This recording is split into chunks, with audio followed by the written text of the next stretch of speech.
یگانهای پیاده، زرهی، توپخانه، مخابرات و هوانیروز نیروی زمینی ارتش در رزمایش بزرگ ولایت 89 این نیرو برای پشتیبانی یگانهای دریایی از ساحل عملاً وارد رزمایش شد.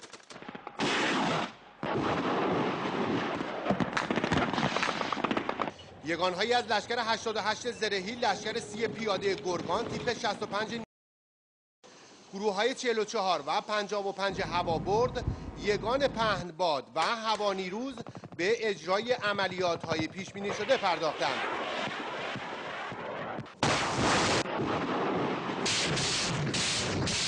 ما یک هماهنگی ارتباطی بسیار نزدیک و هماهنگ تونستیم در این رزمایش با عزیزان دریایی برقرار بکنیم. جت‌های ساخت متخصصان توانمند کشورمون در این مرحله از رزمایش در حال غوص به اعماق دریای عمان برای اجرای عملیات ویژه هستند. میدجت‌ها زیردریایی‌های سبکی هستند که با انعطاف و قدرت بسیار بالا مانور فوق‌العاده‌ای دارند.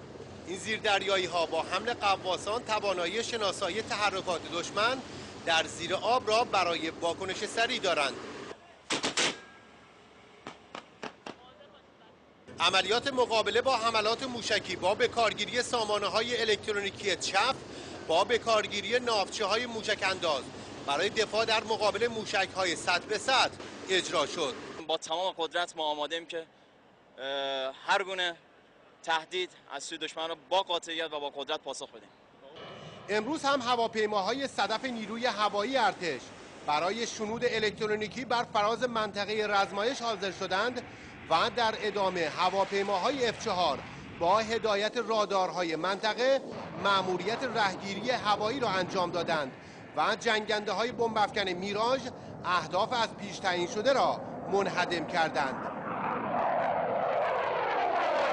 امروز بعد از ظهر عملیات مهمی رو داریم. ناوشکن جماران که از دستاوردهای اخیر صنایع داخلی هست، پرتاب تمرینی اژدر ضد زیردریایی را انجام خواهد داد که عملیات مهمی است.